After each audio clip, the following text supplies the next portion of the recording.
Cuando entré por la puerta trasera de la corte, siguiendo a mi hijo con sus muletas, el juez se congeló en medio de su frase.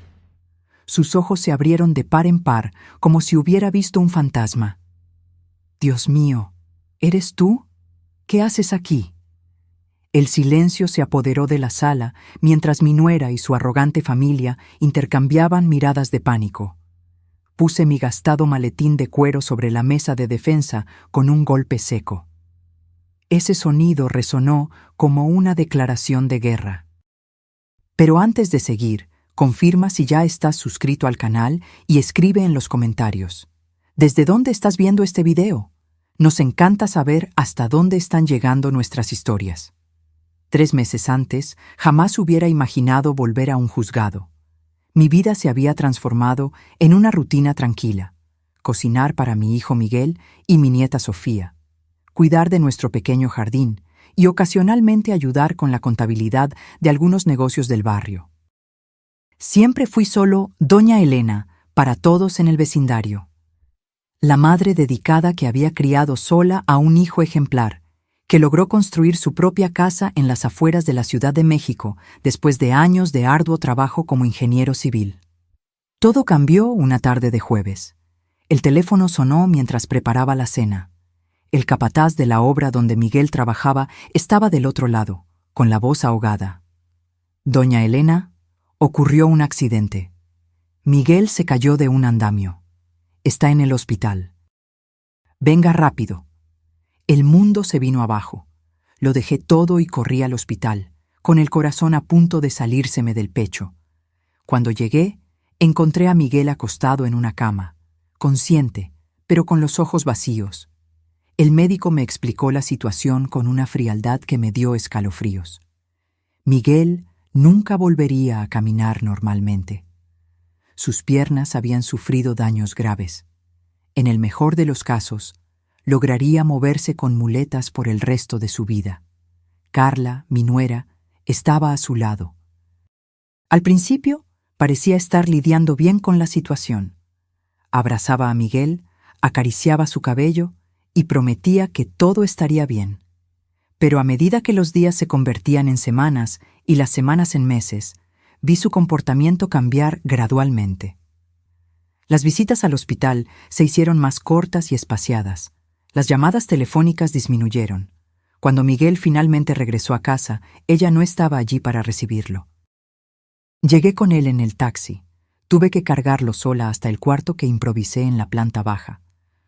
Todo para ahorrarle la humillación de no poder subir las escaleras de la propia casa que construyó con tanto orgullo. «Mamá, ¿dónde está Carla?», fue su primera pregunta al entrar en casa.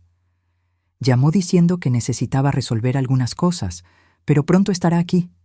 Mentí, porque no tenía el valor de decirle que no contestaba mis llamadas desde hacía 2 días. Carla apareció tarde en la noche. Entró sin hacer ruido, pero yo estaba despierta en el sillón junto a la cama de Miguel. Cuando me vio, su mirada fue de pura irritación. «Pensé que ya te habrías ido a tu casa», dijo ella con frialdad. «Esta también es mi casa ahora. Miguel necesita cuidados constantes», respondí con calma, aunque por dentro mi sangre hervía. Los días que siguieron fueron una tortura.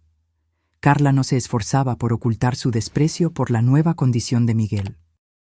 Salía frecuentemente. Volvía tarde oliendo a perfume caro que yo sabía que mi hijo no había comprado. Sofía, mi nieta de apenas 7 años, notaba la tensión y se refugiaba cada vez más en mí, como si sintiera que su pequeño mundo se estaba desmoronando. Una tarde, mientras Miguel dormía, escuché a Carla hablando por teléfono en la cocina.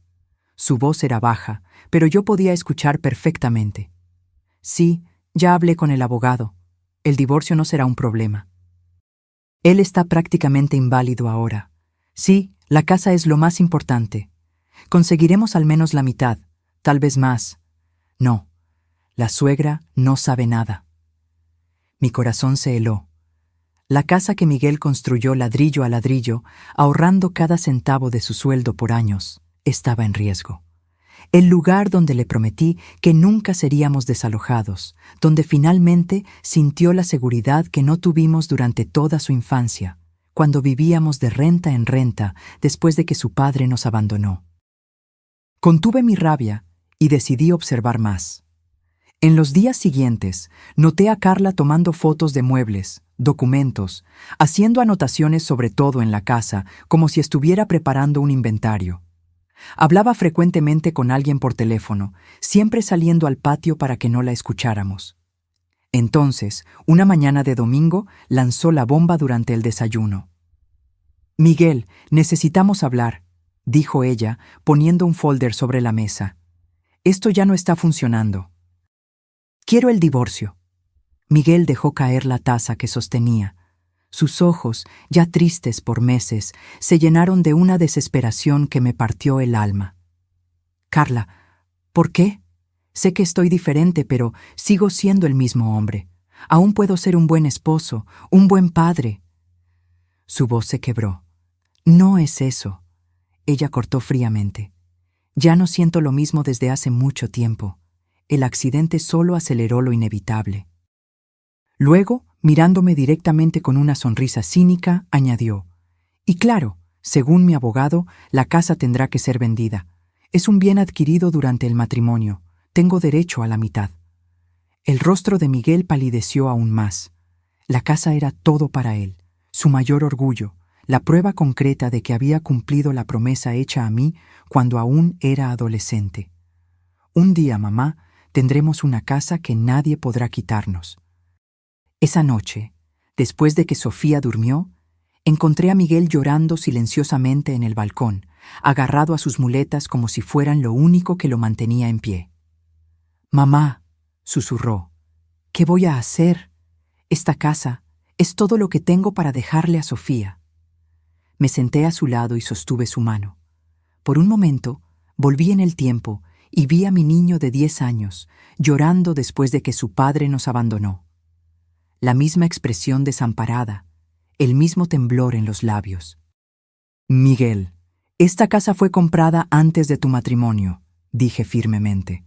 «Tengo los documentos que lo prueban. Carla no tiene derecho a ella». Él me miró sorprendido. «¿Estás segura, mamá?» «Absolutamente. Y más aún». Dudé, pero sabía que era hora de revelar algo que mantuve oculto de él por décadas. «Yo sé cómo luchar por esto en el tribunal». A la mañana siguiente, Carla apareció con un hombre de traje caro y maletín de cuero. Lo presentó como el doctor Renato, su abogado. Se sentaron en la sala con la arrogancia de quien ya tenía la victoria garantizada.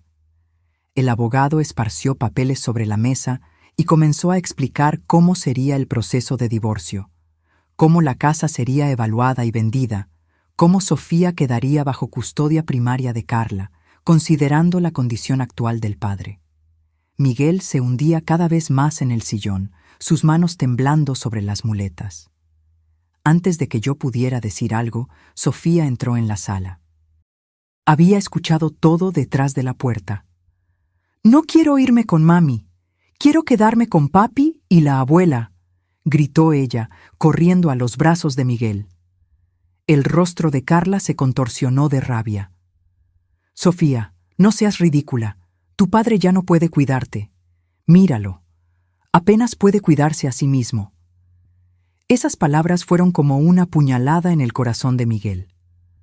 Sus ojos se llenaron de lágrimas y abrazó a Sofía como si fuera la última vez. Fue en ese momento que algo dentro de mí despertó. Algo que yo había enterrado hacía más de 30 años. Me levanté, caminé hasta mi cuarto y volví con una caja de madera antigua. Dentro de ella, un broche dorado en forma de balanza, aún brillante a pesar de los años. «Doctor Renato», dije con una calma que me sorprendió incluso a mí misma, «creo que usted está cometiendo un grave error.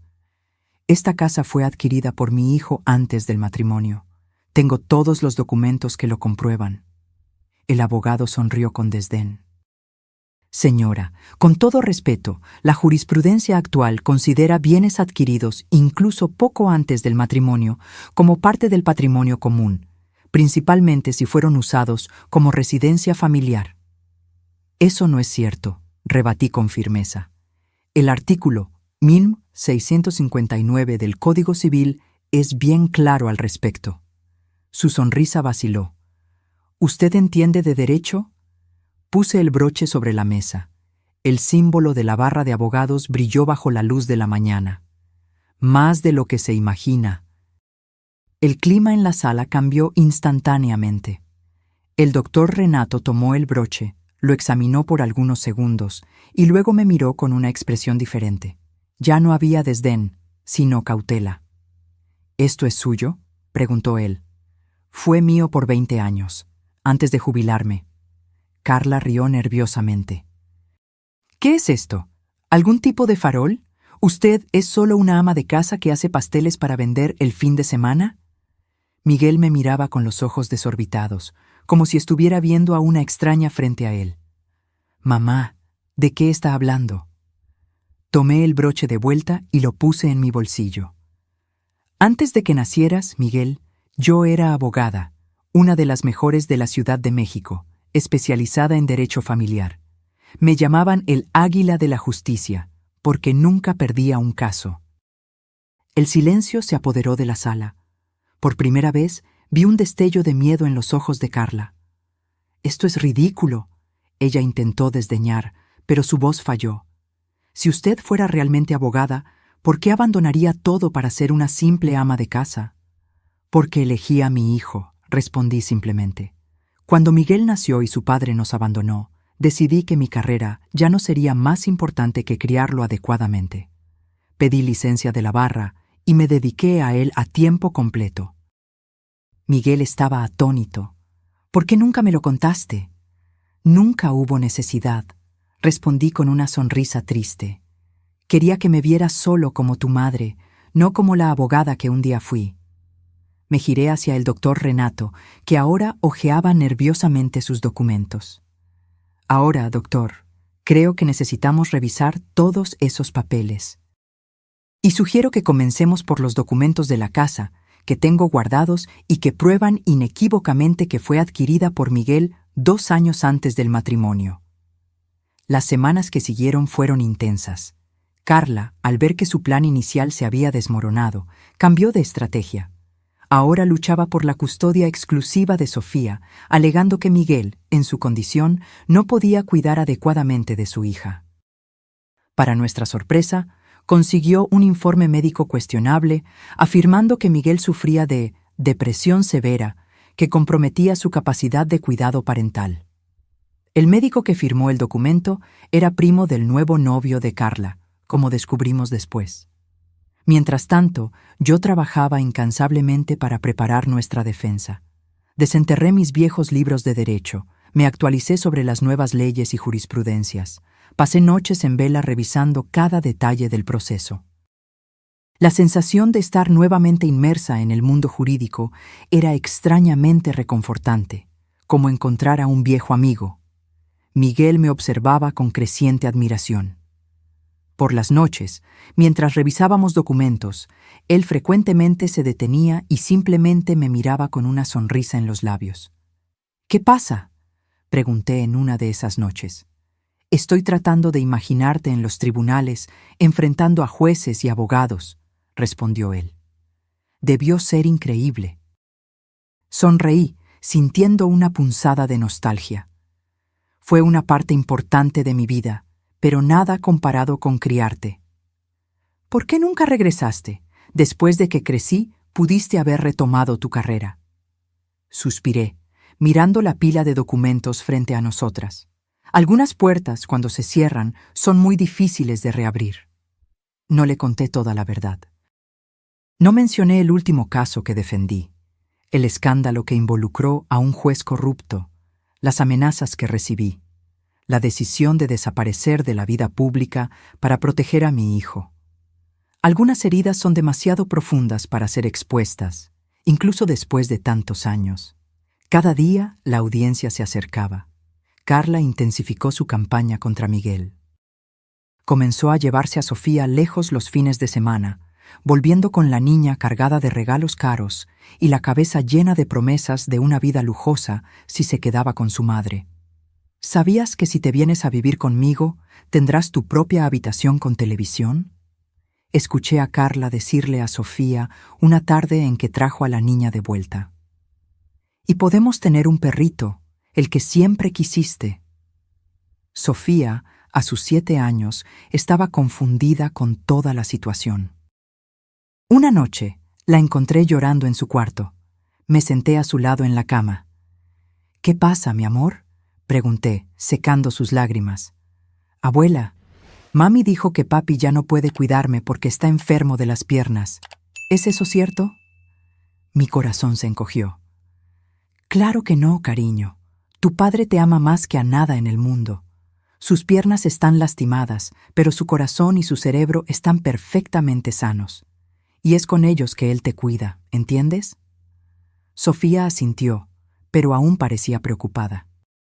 «Pero mami dijo que si le digo al juez que quiero quedarme con papi, todos vamos a ser pobres y a perder la casa».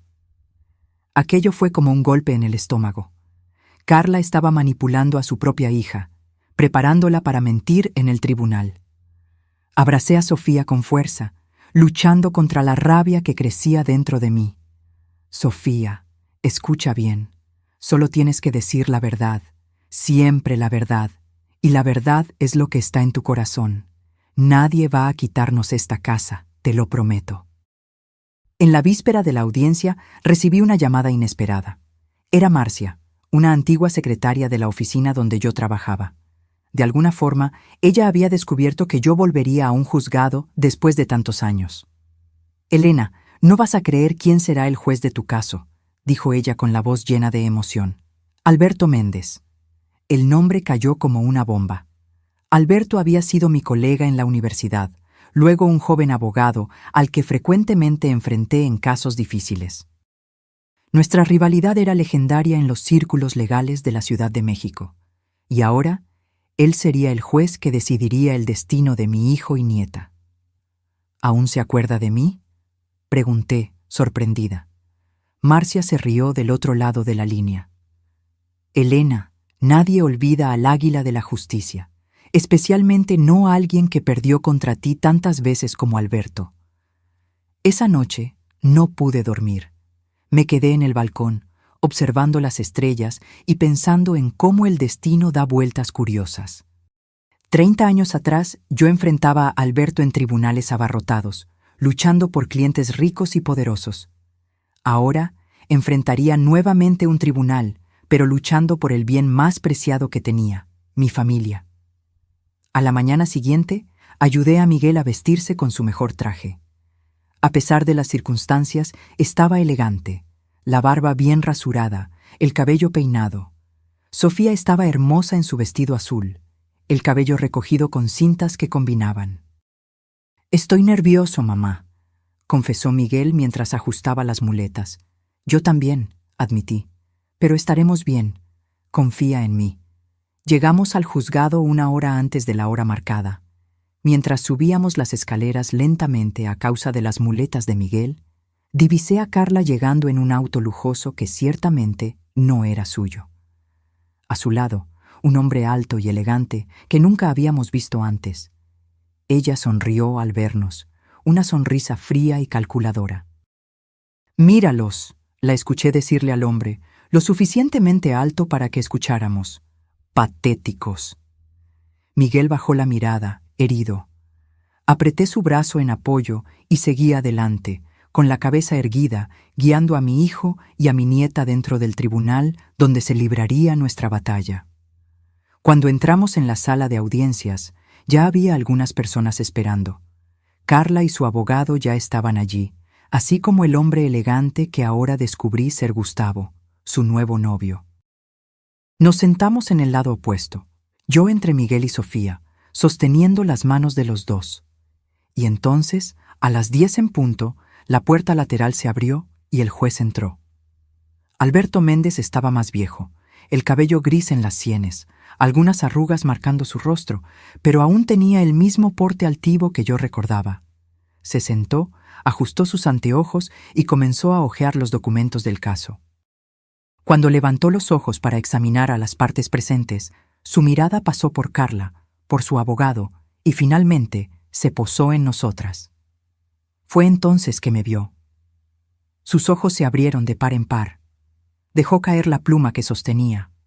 Por un momento pensé que iba a tener un ataque. «Dios mío», murmuró, tan bajo que casi no lo escuché. «¿Eres tú, Helena? ¿Qué estás haciendo aquí?» El silencio se apoderó de la sala. Todas las miradas se volvieron hacia mí, incluso la de Miguel, que parecía tan sorprendido como los demás por la reacción del juez. Me levanté con calma, me arreglé el blazer y respondí con una voz firme que no usaba desde hacía décadas. «Estoy aquí para defender a mi hijo, señor juez».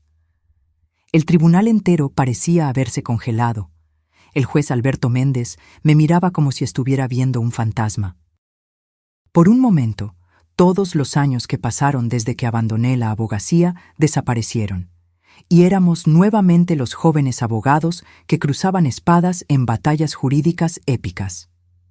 «Solicito un receso de 10 minutos», anunció Alberto, golpeando el martillo antes de que alguien pudiera protestar. Se levantó rápidamente y salió por una puerta lateral aún visiblemente afectado. El murmullo se apoderó de la sala inmediatamente. Vi a Carla inclinarse hacia el doctor. Renato susurrando frenéticamente. El abogado parecía preocupado, consultando su tableta con urgencia. Miguel se giró hacia mí. «Mamá, ¿qué acaba de pasar? ¿Conoces al juez?» «Fuimos colegas hace mucho tiempo», respondí, tratando de sonar tranquila, aunque mi corazón estaba acelerado. «Competíamos mucho en el tribunal. Y por lo visto lo impresionabas», comentó Miguel, con una pequeña sonrisa formándose en sus labios por primera vez en días. Sofía tiró de mi manga. «Abuela, ¿por qué el juez se sorprendió tanto al verte?» Me agaché para quedar a su altura, porque, cariño, a veces las personas se sorprenden cuando ven a alguien del pasado. Antes de que Sofía pudiera hacer más preguntas, la puerta lateral se abrió nuevamente y Alberto regresó. Su rostro estaba más compuesto, pero sus ojos aún revelaban asombro cuando se posaban sobre mí. Se sentó, carraspeó y retomó la audiencia. Continuando.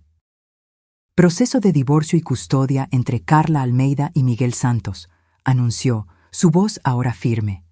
«Veo que el demandado está siendo representado por...» Dudó por un momento. «Helena Santos». El doctor Renato se levantó inmediatamente. «Señor juez, necesitamos cuestionar la representación legal en este caso.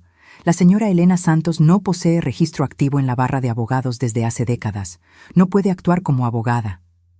Alberto me miró, esperando mi respuesta. Me levanté con calma. «Señor juez, estoy aquí como asistente de defensa de mi hijo, no como abogada constituida. El Código de Procedimientos Civiles permite que parientes acompañen y auxilien en casos como este». Alberto asintió. «El pedido es procedente. La señora Helena puede permanecer al lado de su hijo para auxiliarlo en su defensa personal». El doctor Renato parecía frustrado, pero se sentó de nuevo. Carla me lanzó una mirada de puro odio. La audiencia prosiguió con el abogado de Carla presentando sus alegaciones. Según él, Miguel estaba incapacitado no solo físicamente, sino emocionalmente para cuidar de Sofía. Presentó el mencionado informe médico cuestionable y testimonios de testigos que afirmaban haber visto a Miguel en estado de profunda depresión, descuidando su propia salud y bienestar. Además, continuó el doctor, «Renato, la casa, aunque adquirida antes del matrimonio, fue sustancialmente modificada y valorizada durante la unión, con inversiones conjuntas de la pareja. Por lo tanto, se configura como bien común a ser compartido». Mientras él hablaba, yo tomaba notas meticulosamente. Cada mentira, cada distorsión, cada manipulación de los hechos era registrada para ser desmentida después. Miguel asistía a todo en silencio, su rostro una máscara de dolor contenido. Cuando llegó nuestro turno, me levanté con una energía que no sentía desde hacía años. Señor juez, comencé, el caso ante su señoría no es solo un divorcio común, sino un intento calculado de destruir la dignidad de un hombre bueno y honesto, cuya única falla fue sufrir un accidente de trabajo. Vi a Alberto levantar ligeramente las cejas. Él siempre apreciaba cuando yo iba directo al grano. En primer lugar, sobre la casa, continué, entregando al oficial de justicia un folder con documentos. Estos son los registros de compra, fechados 2 años antes del matrimonio. Además, todos los comprobantes de pago del financiamiento, hechos exclusivamente con el sueldo de Miguel Santos. El juez examinó los documentos con atención mientras yo continuaba. En cuanto a la alegación de inversiones conjuntas, no hay un solo comprobante de que la señora Carla haya contribuido financieramente a mejoras o modificaciones en la propiedad. Al contrario, tenemos aquí, entregué otro folder, todos los recibos de materiales y mano de obra, nuevamente pagados exclusivamente por Miguel Santos. El doctor Renato interrumpió. Señor juez, el trabajo doméstico de la esposa también debe ser considerado como contribución. Estoy plenamente de acuerdo, respondí antes de que el juez pudiera hablar. El trabajo doméstico debe ser valorado. Sin embargo, tenemos testimonios de 2 empleadas domésticas que trabajaron en la residencia de la pareja durante todo el periodo del matrimonio, pagadas íntegramente por el señor Miguel Santos. La contribución doméstica de la señora Carla fue, como mínimo, limitada. Vi a Carla apretar los puños con rabia. Su rostro estaba rojo. Sobre la custodia, proseguí, el informe médico presentado por la parte contraria fue emitido por un profesional que tiene parentesco de primer grado con el actual compañero de la señora Carla. Solicito que sea desconsiderado por flagrante conflicto de interés y que sea determinada nueva evaluación por perito judicial independiente. Alberto asintió, tomando notas. Parecía impresionado, y eso me dio más confianza para continuar.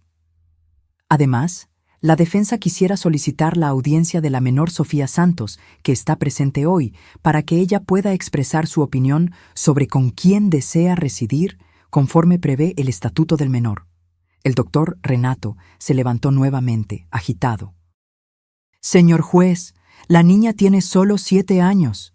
No tiene discernimiento para tomar tal decisión y ciertamente fue influenciada por la abuela. Alberto reflexionó por un momento. El pedido es procedente. Escucharé a la menor en mi despacho, sin la presencia de los padres o abogados. Carla palideció. Sabía que su plan de manipular a Sofía para que mintiera en el tribunal se había desmoronado. Con Alberto hablando directamente con Sofía, sin su influencia, la verdad saldría a la luz. Alberto llamó a Sofía a su despacho. La niña me miró, asustada. «Adelante, cariño», le susurré. «Recuerda lo que hablamos. Solo di la verdad». Sofía asintió solemnemente y siguió al juez fuera de la sala. Los 15 minutos que siguieron fueron los más largos de mi vida. Miguel apretaba mi mano con fuerza, su rostro tenso de preocupación. Del otro lado de la sala, Carla no paraba de cuchichear con su abogado y lanzarnos miradas furiosas. Cuando finalmente la puerta se abrió y Sofía regresó con el juez, la expresión de Alberto era seria, pero había un brillo en sus ojos que reconocí bien. Era el brillo que siempre tenía cuando estaba a punto de hacer justicia.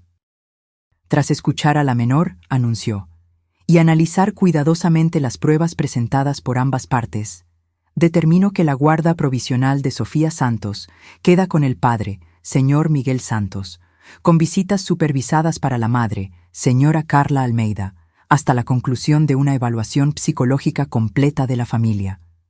El rostro de Carla se contorsionó de furia. «¡Esto es un absurdo!», gritó, levantándose bruscamente. «Usted los está favoreciendo porque conoce a esta vieja. Señora Almeida». Alberto golpeó el martillo con fuerza. «Otro comentario como ese y será retirada del tribunal por desacato. Y en cuanto a la casa, determino que permanezca como bien exclusivo del señor Miguel Santos. conforme a la documentación presentada. Miguel dejó escapar un suspiro de alivio tan profundo que pareció venir de su alma. Sofía corrió a abrazarlo, una inmensa sonrisa iluminando su carita que hacía semanas parecía tan triste. Mientras Alberto cerraba la sesión y marcaba la próxima audiencia, me di cuenta de que Carla y su abogado ya se preparaban para salir, derrotados. Antes de que pasaran por la puerta, sin embargo, Carla se giró y nos lanzó una última mirada. «Esto no ha terminado», dijo entre dientes. «Ustedes no saben con quién se están metiendo». Esa amenaza flotó en el aire como una nube oscura. Mientras abrazaba a Miguel y Sofía, sentí un escalofrío recorrer mi espalda. Carla tenía razón en una cosa. Aquello estaba lejos de terminar. Cuando salimos del juzgado, había reporteros esperando. De alguna manera, la noticia de que la legendaria Águila de la Justicia había regresado se había esparcido. Micrófonos fueron empujados en mi dirección, flashes disparados. Protegí a Miguel y Sofía lo mejor que pude, abriéndome paso entre la multitud. «Doña Elena, ¿es verdad que usted regresó a la abogacía después de 30 años? ¿Cómo se siente al enfrentar al juez Méndez nuevamente? ¿Por qué abandonó la carrera en el apogeo del éxito?» Ignoré todas las preguntas, enfocada solo en llevar a mi familia a casa a salvo. Pero cuando finalmente llegamos al auto, una última pregunta me golpeó como una flecha. «Doña Elena, ¿usted cree que el caso Monteiro puede finalmente ser reabierto después de todos estos años?» Me detuve de repente. Mi sangre se heló en las venas. El caso Monteiro. El caso que me forzó a abandonarlo todo. El caso que me hizo temer por la vida de mi hijo. El caso que pensé que estaba enterrado hacía 3 décadas. De alguna manera, el pasado que tanto intenté dejar atrás me había encontrado nuevamente. La mención al caso Monteiro me persiguió el resto del día. Mientras preparaba la cena para Miguel y Sofía, intentaba disimular mi inquietud, pero mis pensamientos estaban 30 años en el pasado. Carlos Monteiro había sido uno de los hombres más poderosos de la Ciudad de México en la década de los 90. Empresario, dueño de constructoras, desarrolladoras y, secretamente, de un imperio de lavado de dinero que se extendía por todo el país. Parecía intocable, protegido por políticos corruptos y jueces comprados, hasta que una joven abogada ambiciosa se cruzó en su camino. Yo. Fue el mayor caso de mi carrera. Representaba a la esposa de Monteiro en su divorcio, una mujer asustada que finalmente había tenido el valor de dejarlo después de años de abuso. Durante la investigación patrimonial, descubrí documentos que incriminaban a Monteiro en una red de corrupción que involucraba a jueces, fiscales y empresarios. Hice lo que creía correcto. Anexé todo al proceso y denuncié a la fiscalía. Lo que siguió fue una pesadilla. Monteiro usó todo su poder para destruirme. Sobornó al juez del caso, quien desconsideró todas las pruebas. Fui acusada de falsificación de documentos, difamación, y casi pierdo mi licencia para ejercer.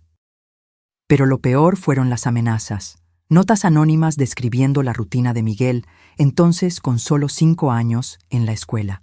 Fotografías nuestras tomadas sin nuestro conocimiento. Un mensaje claro: retrocede o sufre las consecuencias.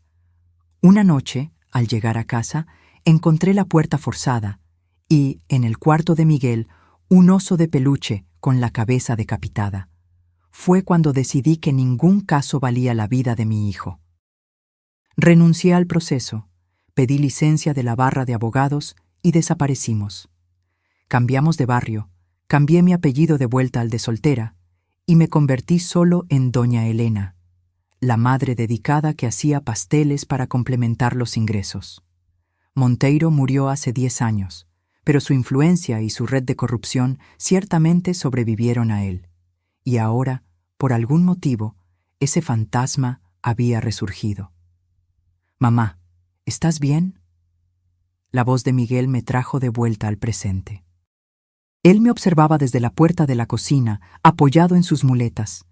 «Sí, hijo, solo estoy cansada». Forcé una sonrisa. Fue increíble hoy, ¿sabes? Miguel se acercó, sus ojos brillando de admiración. Cuando el juez te vio, parecía que estaba viendo una leyenda viva. Sonreí, esta vez genuinamente. Alberto y yo tuvimos muchas batallas en el pasado. Él era brillante, pero muchas veces estaba del lado equivocado de la justicia. Y ahora él es juez. Miguel negó con la cabeza, incrédulo. El mundo da muchas vueltas. Sí, las da. Suspiré, pensando en cómo esas vueltas a veces nos llevan de vuelta a lugares que preferiríamos evitar. Después de la cena, cuando Sofía ya estaba durmiendo, fui a mi cuarto y abrí la caja donde guardaba los pocos recuerdos de mi vida anterior.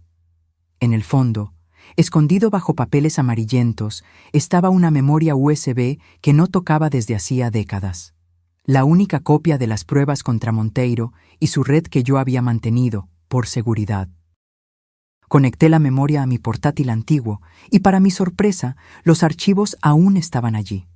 Fotos, documentos, grabaciones, pruebas de una corrupción sistémica que nunca salió a la luz.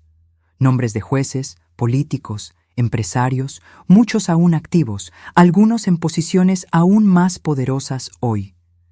Mi teléfono sonó, haciéndome saltar. Número desconocido. Contesté con hesitación. Elena. La voz del otro lado era grave, masculina, vagamente familiar. No digas mi nombre, estás en peligro. ¿Quién es?, susurré, aunque estaba casi segura. Un viejo amigo, alguien que estaba de tu lado en el caso Monteiro. La voz dudó. Necesitamos hablar, pero no por teléfono. Mañana, mediodía, Alameda Central, cerca de la estatua principal. La llamada fue terminada antes de que yo pudiera responder. Mi corazón latía tan fuerte que parecía querer salirse del pecho. Ricardo Novaes, el fiscal que me había apoyado en el caso Monteiro, antes de también ser amenazado y transferido a un pueblito en el interior. Él también había abandonado la lucha, como yo. Pero, ¿por qué buscarme ahora? Pasé la noche en vela, pensando. A la mañana siguiente, cuando Miguel despertó, le dije una mentira, que necesitaba ir al centro a resolver asuntos relacionados con el proceso.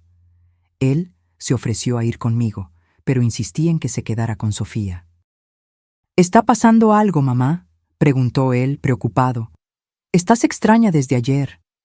Nada de qué preocuparse, mentí nuevamente, odiándome por eso. Solo nerviosa con el avance del proceso. Llegué a la Alameda Central 20 minutos antes de lo acordado. El lugar estaba abarrotado, como siempre. Elegí una banca con buena vista de la estatua principal y esperé, observando cuidadosamente a cada persona que pasaba. Puntualmente al mediodía, un hombre de cabello gris y traje sencillo se sentó a mi lado. Tardé algunos segundos en reconocer a Ricardo Novaes. Había envejecido mucho, el rostro marcado por arrugas profundas, los hombros encorvados. Elena, murmuró, sin mirar directamente hacia mí. No tenemos mucho tiempo. ¿Por qué me buscaste, Ricardo? ¿Qué está pasando? Él suspiró profundamente. Te vi en las noticias ayer. El águila de la justicia regresa, están diciendo. Y no fui el único que te vio. Un escalofrío recorrió mi espalda. ¿Quién más? Gustavo Mendonça. El nombre cayó como una bomba. Gustavo había sido el brazo derecho de Monteiro, su abogado, el hombre que orquestó toda la operación para destruirme 30 años atrás. Un hombre cruel, calculador, al que no le importaban los medios con tal de alcanzar sus fines. ¿Aún está activo?, pregunté, sintiendo la boca seca. Ricardo asintió gravemente. Más que nunca. Después de que Monteiro murió, él tomó el control de todo. La red de corrupción, los negocios ilegales, todo, y ahora es prácticamente intocable. Algo hizo clic en mi mente. Alto, elegante, alrededor de los 60 años, Ricardo me miró sorprendido. ¿Lo viste? Ayer en el juzgado, con mi nuera. Su rostro palideció. Dios mío, Elena, no es coincidencia. Debe estar usando a tu nuera para llegar hasta ti. Las piezas comenzaron a encajar. El cambio repentino de Carla, el divorcio, el intento de tomar la casa de Miguel, no era solo codicia o crueldad, era una operación cuidadosamente orquestada por Gustavo Mendonça. ¿Pero por qué? ¿Por qué ahora, después de tantos años? Ricardo, esto no tiene sentido. ¿Por qué le importaría a Gustavo lo que yo haga ahora? El caso Monteiro está muerto y enterrado hace décadas. Ricardo se inclinó más cerca. No lo está. Hace 2 meses, el Departamento de Justicia de los Estados Unidos comenzó una investigación sobre lavado de dinero internacional. Están siguiendo el mismo rastro que tú encontraste 30 años atrás, solo que ahora a una escala mucho mayor. Mi corazón dio un salto, y las pruebas que yo tenía serían suficientes para derribar no solo a Gustavo, sino a la mitad del poder judicial de la capital y a varios políticos poderosos. Ricardo miró nerviosamente a su alrededor.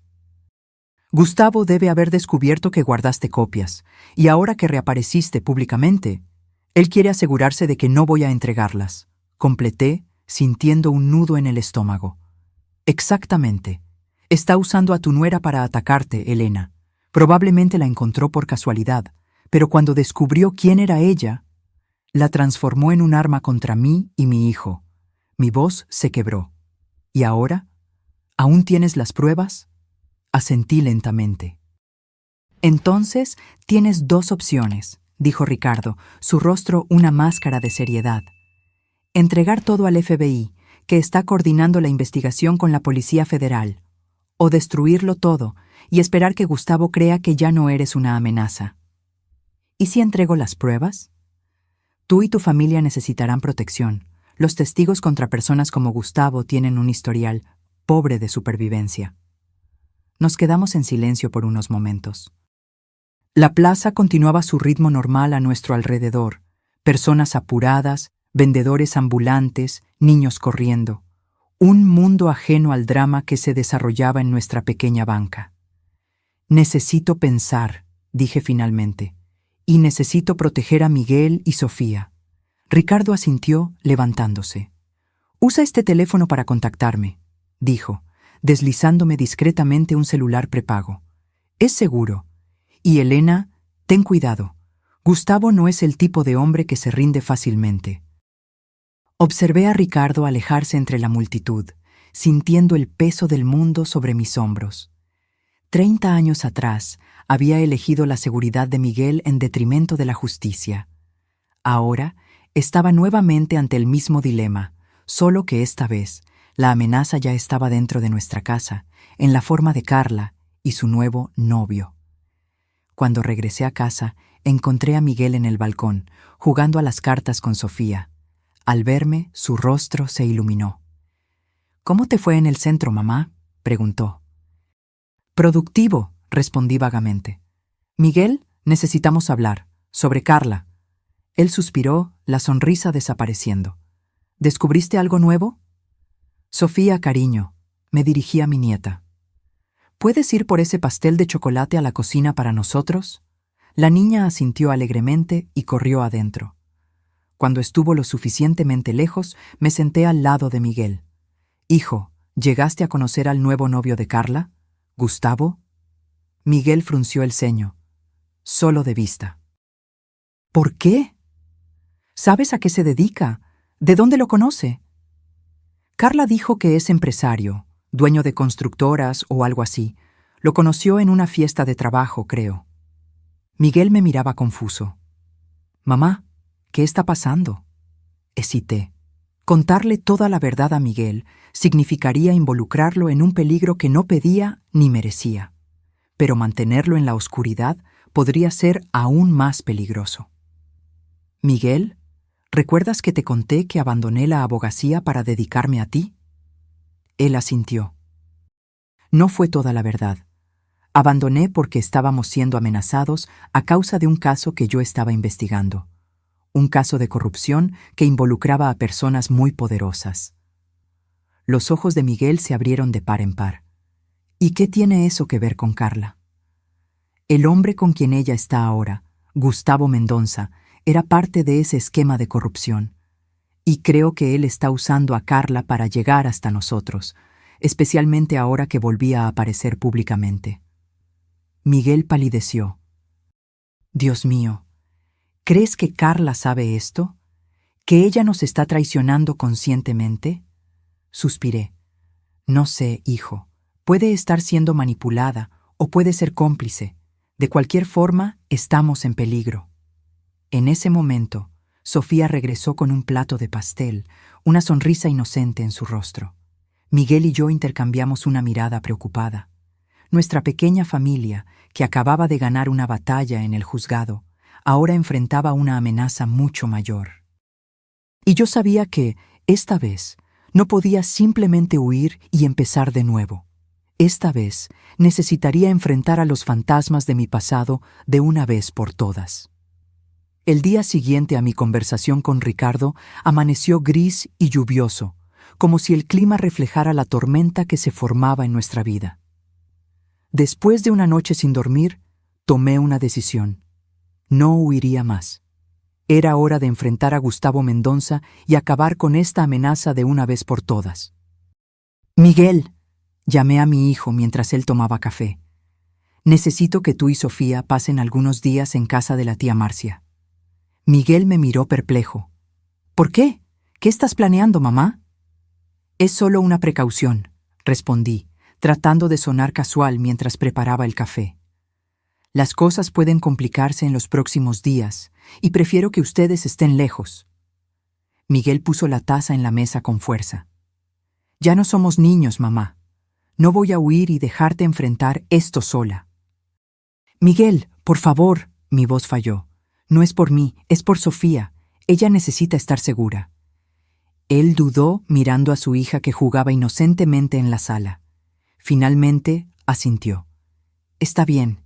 Llevaré a Sofía con la tía Marcia, pero regresaré de inmediato». «No, tú. No discutas, mamá», me interrumpió, una firmeza en su voz que me recordó a su padre en sus raros momentos de valor. «Tú sacrificaste todo por mí. No voy a dejarte sola ahora». Tragué saliva, sintiendo una mezcla de orgullo y miedo. Mi hijo había crecido más de lo que yo me daba cuenta. Acepté a regañadientes. Después de que Miguel salió con Sofía, fui a mi cuarto y recuperé la memoria USB. La conecté al portátil y comencé a organizar las pruebas metódicamente, como en los viejos tiempos de la abogacía. Separé documentos, fotos, grabaciones, todo lo que pudiera ser útil para la investigación del FBI.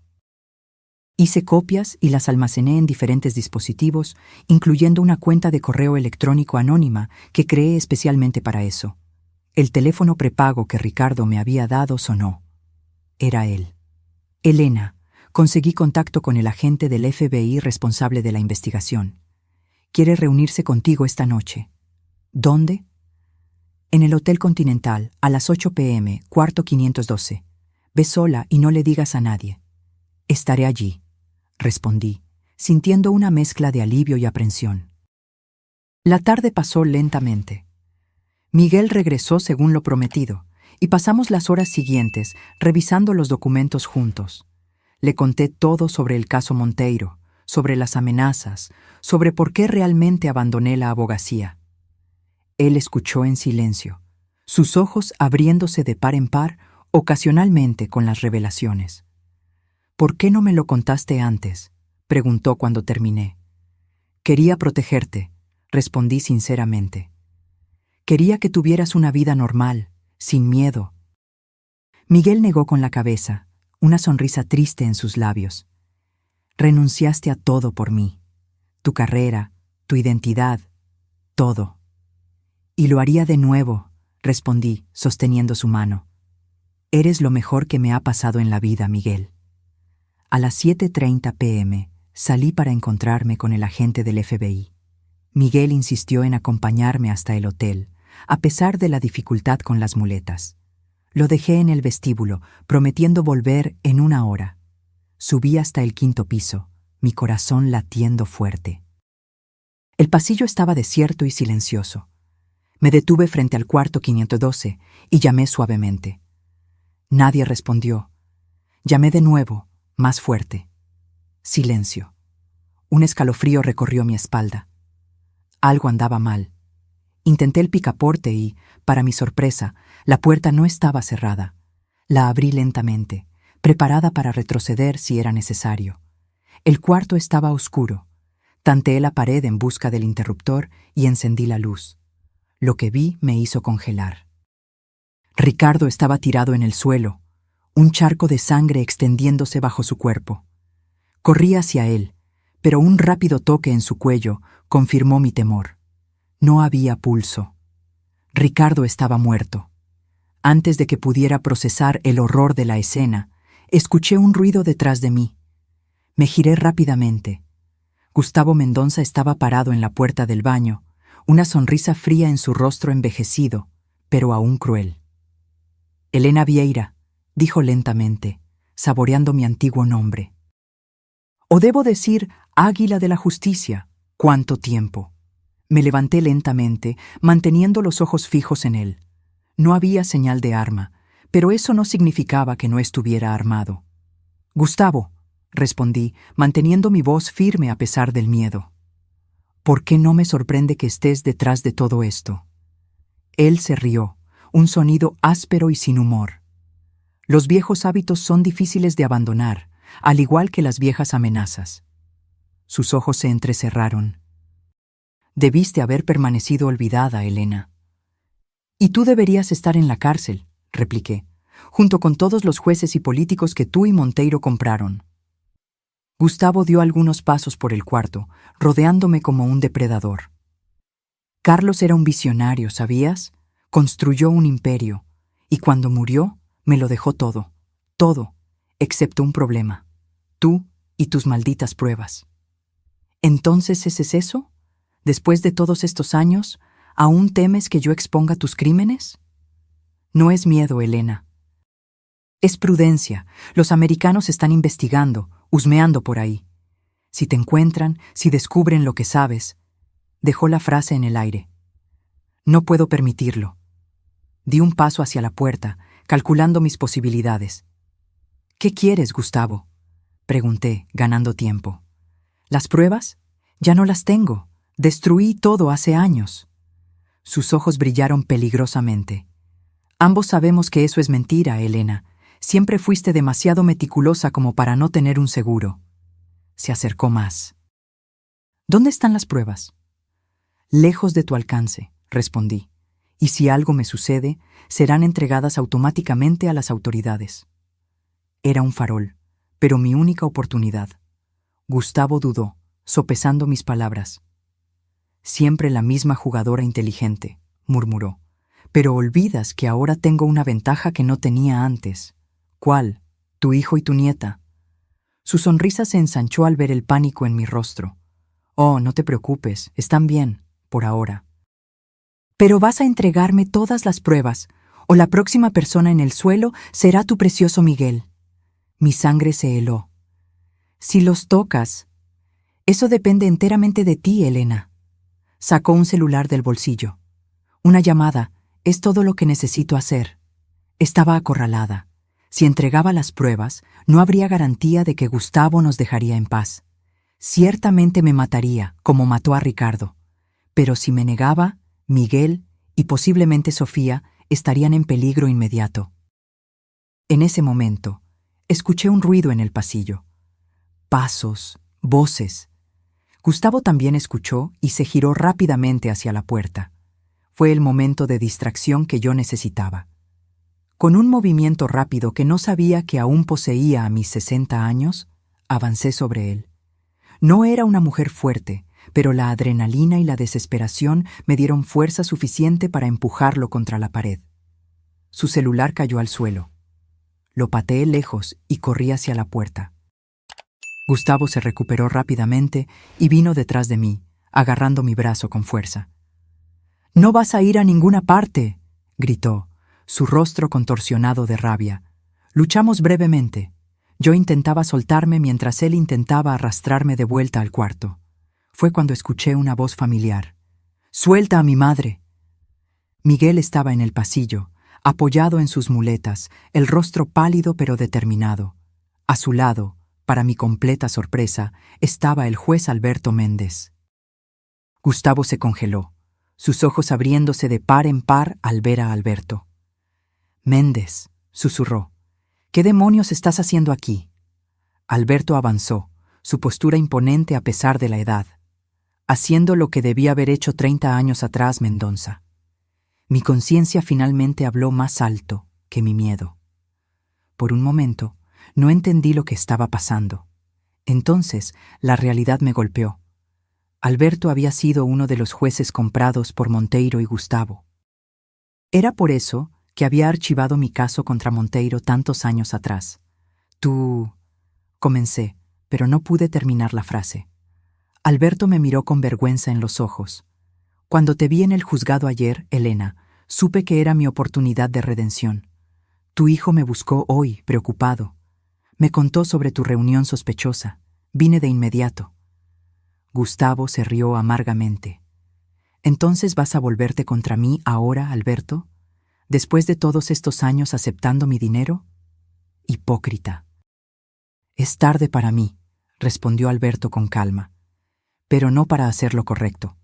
Sacó su celular del bolsillo. «La policía está en camino, Gustavo. Se acabó». Gustavo miró a su alrededor, como un animal acorralado. Entonces, en un movimiento desesperado, me empujó con fuerza y corrió en dirección a las escaleras de emergencia. Alberto intentó interceptarlo, pero Gustavo fue más rápido y desapareció por la puerta de las escaleras. Miguel se acercó rápidamente, apoyándose en sus muletas, y me abrazó. «Mamá, ¿estás bien? Me preocupé cuando tardaste. El juez Méndez apareció en el hotel preguntando por ti y...» «Estoy bien», respondí, aún temblando. «Pero Ricardo...» Señalé el cuarto, donde el cuerpo de mi antiguo amigo yacía. Alberto fue hasta allí y regresó con el rostro grave. «Necesitamos llamar a la policía de inmediato. Y tú necesitas contar todo, Elena, todo». En los minutos siguientes, el hotel se llenó de policías. Fuimos llevados a la delegación, donde pasé horas prestando declaración, entregando las pruebas que había guardado por tanto tiempo, explicando cada conexión, cada crimen que había descubierto 3 décadas atrás. El delegado que me escuchaba parecía cada vez más atónito con las revelaciones. «Señora Elena», dijo finalmente, «esto es mucho más grande de lo que imaginábamos. Voy a necesitar involucrar a la Policía Federal y a la Fiscalía, y usted y su familia necesitarán protección». Miré a Miguel, que había permanecido a mi lado durante toda la declaración, y sentí una ola de amor y gratitud por su apoyo. Aún herido, aún enfrentando sus propios desafíos, él estaba allí, fuerte como una roca. «¿Qué sucede ahora?», pregunté al delegado. «Gustavo Mendoza ya está en la lista de buscados. Todas las salidas de la ciudad están siendo monitoreadas. No irá lejos». Hizo una pausa. «En cuanto a su nuera, Carla, necesitaremos interrogarla, determinar su nivel de implicación». Miguel suspiró pesadamente. «Ella probablemente no sabía nada, ¿verdad, mamá? Era solo una pieza en el juego de Gustavo». Puse mi mano sobre la suya. «Probablemente, pero eso no excusa lo que te hizo, hijo». Cuando finalmente fuimos liberados, ya era madrugada, policías nos escoltaron hasta casa, donde 2 agentes se quedarían de guardia hasta que Gustavo fuera capturado. La casa parecía extrañamente vacía sin Sofía, pero yo estaba aliviada de que ella estuviera a salvo con Marcia. Miguel y yo nos sentamos en el balcón, demasiado exhaustos para dormir, aún procesando todo lo que había sucedido. «Siento que te estoy conociendo de nuevo, mamá», dijo Miguel suavemente. «Toda esta historia, tú enfrentando a poderosos, siendo amenazada, renunciando a todo por mí, es surreal». Sonreí cansada. Nunca me arrepentí, ¿sabes?, de elegirte a ti en lugar de la carrera, en lugar de la justicia. Siempre fuiste mi prioridad. Él sostuvo mi mano. «¿Y ahora? Cuando todo esto termine...» Miré al cielo, donde las primeras luces de la mañana comenzaban a aparecer. «No sé. Tal vez, por primera vez en 30 años, pueda finalmente ser quien realmente soy. Elena Vieira, el águila de la justicia. Y Elena Santos, tu madre. Ambas, sin tener que esconder una de ellas. Miguel sonrió. Me gusta esa idea. Sofía adorará saber que su abuela es una especie de superheroína retirada. Me reí, sintiendo un peso salir de mis hombros. El peligro aún no había pasado, pero por primera vez en décadas sentí esperanza verdadera. No solo de sobrevivir, sino de vivir plenamente, sin miedo, sin secretos, y, tal vez, de finalmente hacer justicia. Los días que siguieron fueron un torbellino. La noticia de la detención del juez Alberto Méndez, que se entregó voluntariamente para colaborar con las investigaciones, y la cacería de Gustavo Mendonça acapararon los titulares de todos los periódicos.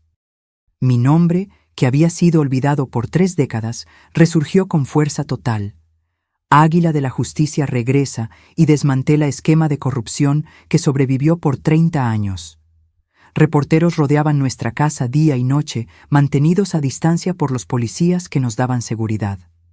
Miguel, Sofía y yo vivíamos prácticamente aislados, saliendo solo para declaraciones o cuando era absolutamente necesario.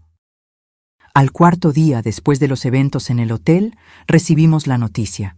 Gustavo Mendonça había sido capturado intentando huir a Paraguay. La ola de alivio que sentí fue indescriptible. Por primera vez en días, dormí sin pesadillas.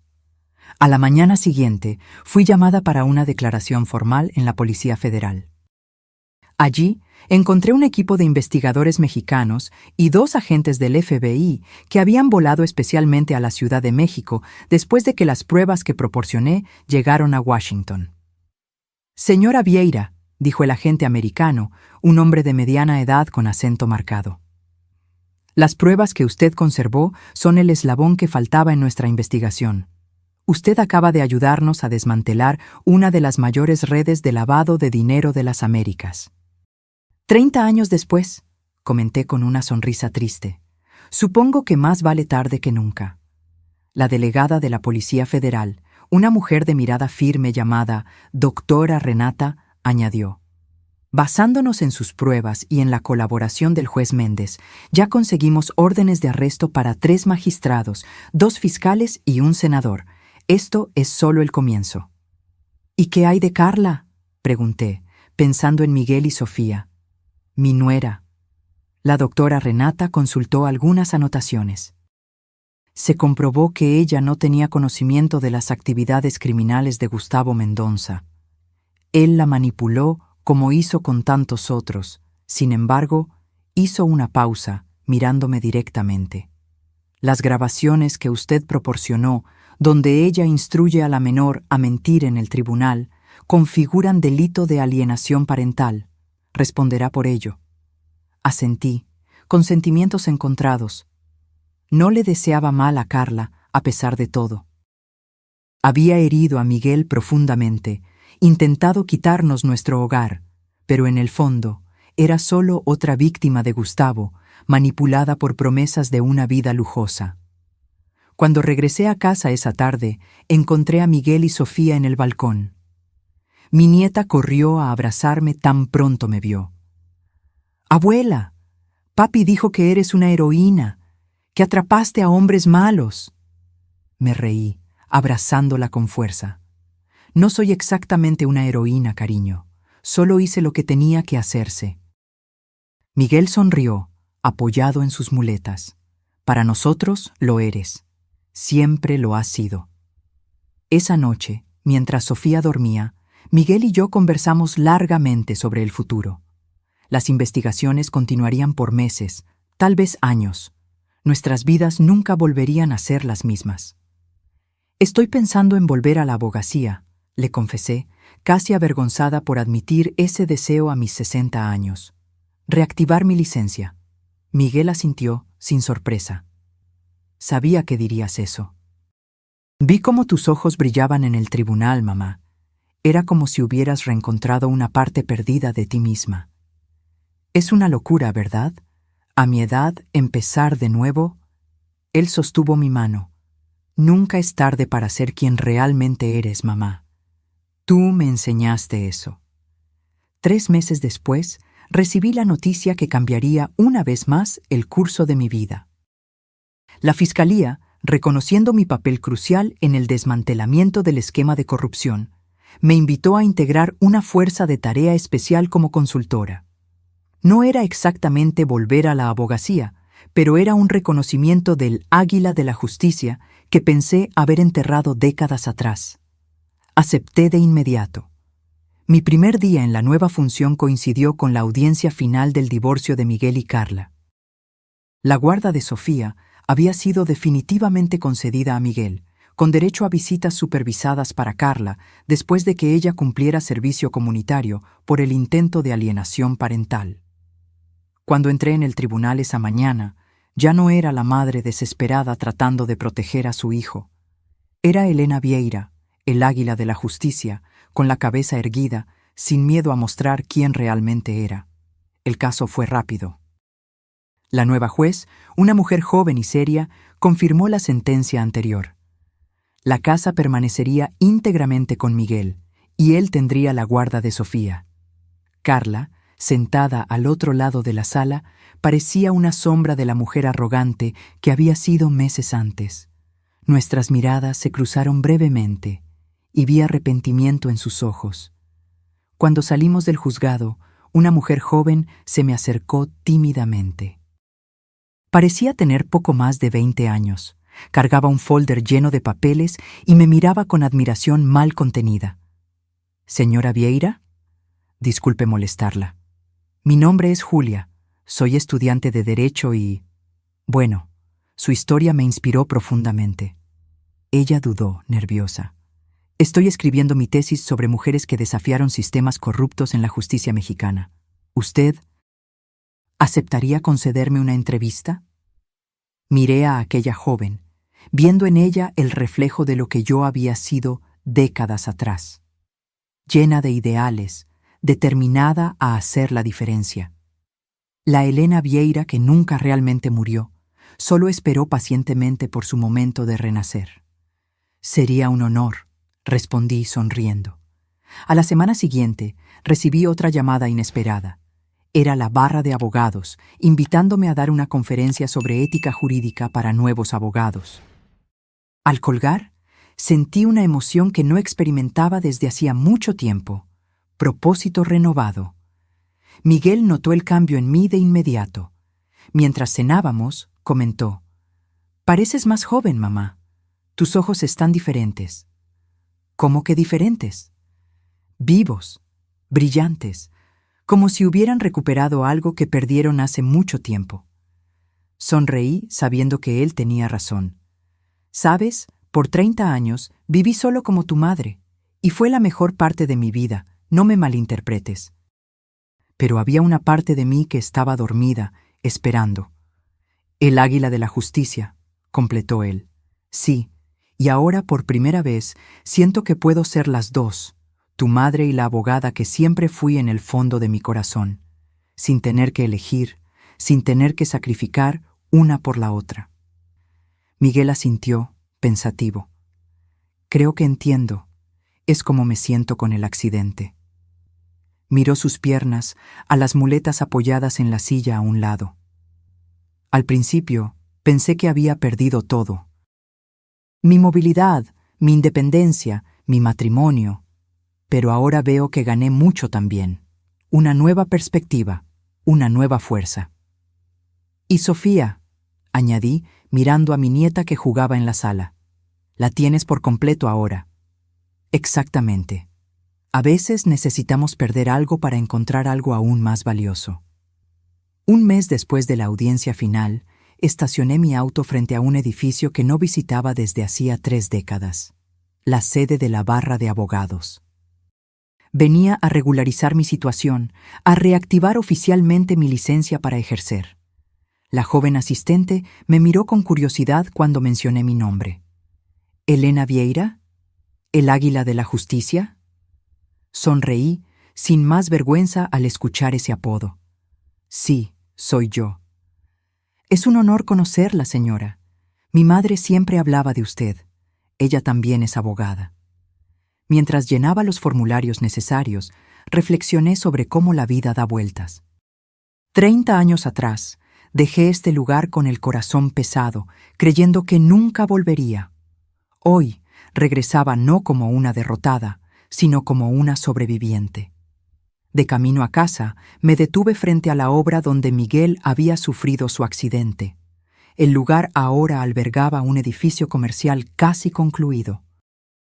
Pensé en cómo aquella tragedia había desencadenado una serie de eventos que, aunque dolorosos, acabaron liberándonos. A Miguel del matrimonio tóxico con Carla y a mí de los fantasmas del pasado. Cuando llegué a casa, Sofía corrió a mi encuentro con un dibujo en la mano. «Mira lo que hice en la escuela, abuela». Era un dibujo infantil de una mujer con capa, volando como un águila sobre una ciudad. En letras de colores, ella había escrito «Mi abuela, la superheroína». Mis ojos se llenaron de lágrimas. Abracé a Sofía con fuerza, sintiendo una profunda gratitud por el camino que la vida había trazado para mí. Un camino lleno de desafíos y renuncias, pero también de amor, valor y, finalmente, redención. Esa noche, sentada en el balcón con Miguel, observando las estrellas, pensé en todos los acontecimientos de los últimos meses. En cómo aquel momento en el tribunal, cuando el juez me reconoció con asombro, había sido el punto de inflexión para una nueva fase de mi vida. «¿En qué estás pensando, mamá?», preguntó Miguel, notando mi silencio. «En lo curioso que es el destino», respondí. Cuando entré en aquel tribunal por primera vez, estaba aterrorizada, pero al mismo tiempo había una parte de mí que sabía que era hora de dejar de huir, de enfrentar mi pasado de una vez por todas. ¿Y valió la pena? Lo miré, mi hijo, mi mayor orgullo, y más allá de él, a la sala donde Sofía dormía tranquilamente. Nuestra casa, nuestro hogar seguro, permanecía intacto. Y dentro de mí, el águila de la justicia volaba de nuevo, libre después de décadas de reclusión. «Cada segundo», respondí con convicción, «cada segundo». 1 año había pasado desde aquella primera audiencia que cambió nuestras vidas para siempre. El verano llegó con fuerza total a la Ciudad de México, transformando nuestros días en una sucesión de cielos azules y noches estrelladas. Nuestra casa, que casi perdimos, se convirtió en un símbolo de nuestra resistencia, de nuestra capacidad de superar las mayores adversidades. Miguel progresó significativamente en la fisioterapia. Aunque aún usaba un bastón para distancias mayores, lograba caminar sin apoyo dentro de casa, para alegría de Sofía, que celebraba cada pequeño avance como si fuera una gran victoria. En cuanto a mí, Elena Vieira, el águila de la justicia, renací de las cenizas como un ave fénix. Mi colaboración con la fuerza de tarea de la Fiscalía llevó a la detención de más de 20 personas involucradas en el esquema de corrupción. Jueces, abogados, empresarios, ninguno escapó cuando las pruebas que guardé por 30 años salieron a la luz, complementadas por las declaraciones de Alberto Méndez y otros que decidieron colaborar a cambio de reducción de pena. Gustavo Mendonça fue condenado a 30 años de prisión por homicidio, corrupción activa, lavado de dinero y asociación delictuosa. Su imagen en el tribunal, cabizbajo y derrotado, contrastaba con el hombre arrogante que me había amenazado en el hotel aquella fatídica noche. En una mañana de sábado particularmente calurosa, yo preparaba el desayuno cuando el timbre sonó. Miguel, que leía el periódico en el balcón, me miró con una ceja levantada. No esperábamos visitas. Al abrir la puerta, me congelé. Carla estaba parada en el umbral, pálida y visiblemente más delgada que la última vez que la había visto en el tribunal. Vestía ropa sencilla, sin los adornos lujosos que solía lucir cuando aún estaba casada con Miguel. «Elena», dijo, la voz temblorosa, «sé que no tengo derecho a estar aquí, pero necesitaba venir». Hesité. Una parte de mí quería cerrarle la puerta en la cara, después de todo el sufrimiento que causó a Miguel y Sofía. Pero otra parte Tal vez la abogada en mí, que siempre buscó la verdad por encima de todo, quería escuchar lo que tenía que decir. «Adelante», dije finalmente, abriendo espacio. Ella dio 2 pasos hacia adentro y se detuvo, insegura. Sus ojos recorrieron la sala, deteniéndose en las fotos familiares, en los juguetes de Sofía esparcidos, en las muletas de Miguel apoyadas en una esquina, rara vez usadas ahora. Miguel apareció en la puerta del balcón, apoyado en su bastón. Su rostro se transformó al ver a Carla, no en rabia o rencor, como yo esperaría, sino en una serenidad sorprendente. «Carla», dijo, sin emoción. «¿Qué haces aquí?» Ella respiró hondo, como si reuniera valor. «Vine a pedir perdón, a ustedes 2. Sé que probablemente no lo merezco, pero necesitaba intentarlo». Le señalé el sofá. «Siéntate». Ella obedeció, las manos temblando ligeramente al posarse en el bolso gastado que cargaba. Miguel se sentó en el sillón de enfrente y yo me posicioné a su lado, protectora como siempre. «Terminé mi servicio comunitario la semana pasada», comenzó Carla, mirando sus propias manos. «Fueron 6 meses trabajando con niños con discapacidad, niños como Miguel quedó después del accidente». Ella levantó los ojos, llorosos. Al principio lo odiaba. Pensaba que era injusto tener que estar allí por culpa de ustedes, pero entonces algo cambió. Vi a esos niños, algunos en situaciones mucho peores que la tuya, Miguel, y aún así felices, determinados, llenos de vida. Vi a sus padres, cómo luchaban a diario, cómo se dedicaban. Su voz se quebró. Y me di cuenta de lo horrible que fui, lo egoísta y cruel que fui cuando más me necesitabas. Miguel permaneció en silencio, su rostro una máscara impenetrable. Carla continuó. Cuando conocí a Gustavo, estaba vulnerable, resentida con la vida, con el accidente, con todo. Él me mostró un mundo de lujo, de facilidad. Dijo que yo merecía más, que no necesitaba seguir atada a un hombre roto. Hizo una pausa, secándose una lágrima. Fueron sus palabras, no mías, pero yo le creí. Dejé que me transformara en una persona que ya no reconozco. «¿Por qué nos estás contando esto ahora?», pregunté directamente, manteniendo mi voz neutra. Carla abrió el bolso y sacó un sobre. «Porque quiero que sepan la verdad, toda la verdad. Encontré esto entre las cosas que Gustavo dejó en el apartamento donde estábamos viviendo». Extendió el sobre hacia Miguel, que lo tomó con cautela. Dentro había fotos. Miguel antes del accidente, Sofía en la escuela, yo saliendo del mercado.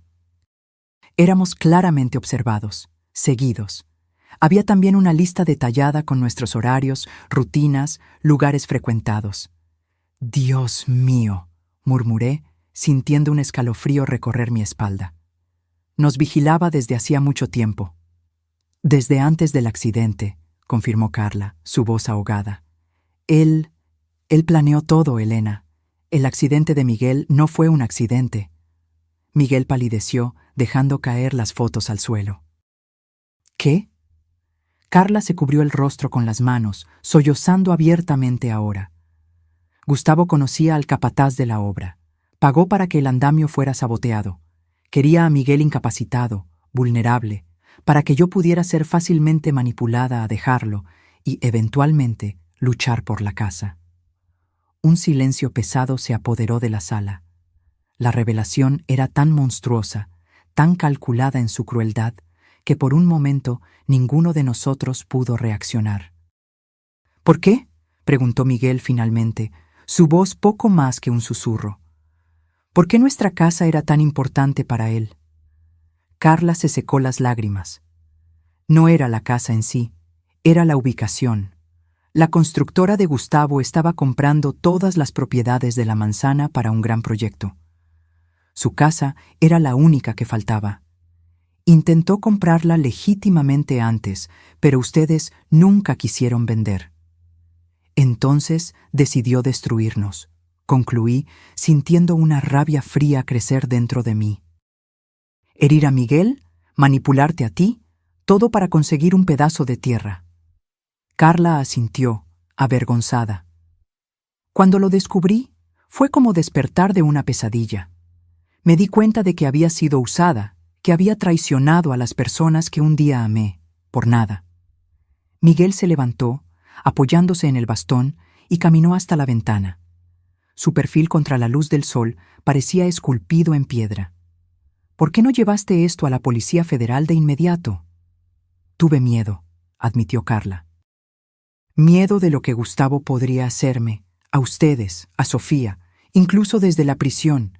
Tiene conexiones en todas partes. Hizo una pausa. Pero después del servicio comunitario, después de ver lo que hice, ya no podía vivir con este secreto. Necesitaban saber la verdad. Miré las fotos esparcidas en el suelo. Cada imagen era una prueba de la obsesión enfermiza de Gustavo, de su determinación en destruirnos, pero también eran prueba de que él había fallado. Estábamos allí, aún juntos, aún de pie. ¿Qué quieres de nosotros, Carla?, pregunté directamente. ¿Perdón? ¿Reconciliación? Ella negó con la cabeza. No estoy aquí pidiendo nada, solo pensé que merecían saber la verdad. Dudó, luego añadió en voz baja. Y quería que Sofía supiera que, a pesar de todo, la amo, que nunca dejé de amarla, incluso cuando hice todo mal. Miguel finalmente se giró de la ventana. Su rostro estaba sereno, aunque sus ojos reflejaban el dolor de la traición recién descubierta. Sofía está en casa de una amiga hoy, pero podemos hablar sobre un nuevo arreglo para tus visitas, sin supervisión tal vez. Carla lo miró con sorpresa. ¿Después de todo lo que hice? ¿Después de lo que acabo de contar? Fuiste manipulada, respondió Miguel con calma. Como todos lo fuimos, de una forma u otra. La diferencia es que tuviste el valor de admitir tus errores y buscar redención. Me miró. Mi madre me enseñó que nunca es tarde para empezar de nuevo, para ser quienes realmente somos. Reconocí mis propias palabras, dichas a él meses atrás. La sabiduría circular de la vida, pasando de madre a hijo y volviendo. Carla nos dejó 1 hora después, con la promesa de llevar formalmente sus descubrimientos a la Policía Federal. Miguel y yo nos quedamos en el balcón, procesando todo lo que habíamos aprendido. ¿Cómo te sientes?, pregunté, observando su perfil contra el sol de la tarde. Extraño, respondió él honestamente. Saber que mi accidente fue planeado, que alguien deliberadamente quiso herirme de esa manera, es difícil de procesar. Puse mi mano sobre la suya. Lo siento mucho, Miguel. Él negó con la cabeza. No lo sientas. Como le dije a Carla, todos fuimos manipulados. Pero míranos ahora. Sonrió, una sonrisa genuina que iluminó sus ojos. Estoy caminando de nuevo. Tengo a Sofía conmigo. Tú recuperaste tu identidad, tu pasión. De cierta forma, Gustavo nos hizo más fuertes. Reflexioné sobre sus palabras. Era verdad. Las pruebas de los últimos meses habían forjado una nueva versión de nosotros mismos, más fuerte, más auténtica. La verdad, por dolorosa que fuera, nos había liberado. Esa noche, mientras Sofía dormía después de un día agotador jugando en casa de su amiga, tomé mi portátil y comencé a escribir. Las palabras fluían fácilmente, décadas de historias no contadas finalmente encontrando expresión. ¿Qué estás escribiendo?, preguntó Miguel, deteniéndose detrás de mí. Mis memorias, respondí. La historia del Águila de la Justicia, del caso Monteiro hasta ahora. Él sonrió. ¿Vas a contarlo todo, incluso las partes difíciles? Especialmente las partes difíciles, confirmé. La verdad completa, finalmente. 2 semanas después, recibimos otra visita inesperada. La doctora. Renata, la delegada de la Policía Federal, vino personalmente a informarnos que, basándose en las pruebas proporcionadas por Carla, Gustavo Mendonça enfrentaría nuevas acusaciones, intento de homicidio contra Miguel y conspiración. No volverá a ver la luz del día, garantizó. El imperio que construyó se está desmoronando por completo. Cuando se preparaba para irse, me entregó un sobre oficial. La Fiscalía quisiera oficializar su posición en la Fuerza de Tarea, señora Vieira. Ya no como consultora, sino como fiscal especial para casos de corrupción. Su experiencia y conocimiento son invaluables para nosotros. Miré el sobre, sorprendida y emocionada. Era más de lo que jamás esperaría a mis 60 años. Una oportunidad no solo de retomar mi carrera, sino de elevarla a un nivel que ni en mis días más ambiciosos de juventud había imaginado. Es un honor, respondí, aceptando el sobre. Haré lo mejor que pueda. Cuando la doctora Renata salió, Miguel me abrazó con fuerza. Estoy tan orgulloso de ti, mamá. Y yo de ti, hijo, de todo lo que superaste, de cómo enfrentaste cada desafío. Esa noche, sentados en el balcón bajo un cielo estrellado, reflexioné sobre el increíble viaje que habíamos recorrido, de la desesperación a la esperanza, de la derrota a la victoria. Pensé en la joven abogada que fui un día, tan determinada a cambiar el mundo, en la madre que renunció a todo para proteger a su hijo, y ahora en la mujer que finalmente encontraba el equilibrio entre esas dos partes de sí misma. ¿Sabes qué es lo gracioso?, le dije a Miguel, contemplando las estrellas. Por años pensé que había perdido al águila de la justicia para siempre, que esa parte de mí había muerto cuando elegí ser solo tu madre. ¿Y no fue así? No. Solo se durmió, esperando el momento justo para despertar. Y cuando aquel juez me vio entrar en el tribunal, cuando sus ojos se abrieron de par en par en reconocimiento, fue como si el tiempo hubiera vuelto, como si yo nunca me hubiera ido realmente. Miguel sonrió. Creo que, en el fondo, siempre supe que había más en ti que solo doña Elena. La manera en que enfrentabas los problemas, cómo nunca aceptabas injusticias, cómo siempre sabías exactamente qué decir en situaciones difíciles. Tal vez no necesitemos elegir quiénes somos, reflexioné. Tal vez podamos ser muchas personas a la vez. Madre, abogada, amiga, guerrera. Heroína, completó Miguel con una sonrisa cariñosa. No olvides, heroína. Me reí, emocionada. ¿Sofía te contagió esa idea? En realidad fue al revés. Yo siempre supe que eras una heroína, mucho antes que ella. Abracé a mi hijo con fuerza, sintiendo una inmensa gratitud por la vida que teníamos ahora. Nuestra casa permanecía intacta, nuestra familia más fuerte que nunca.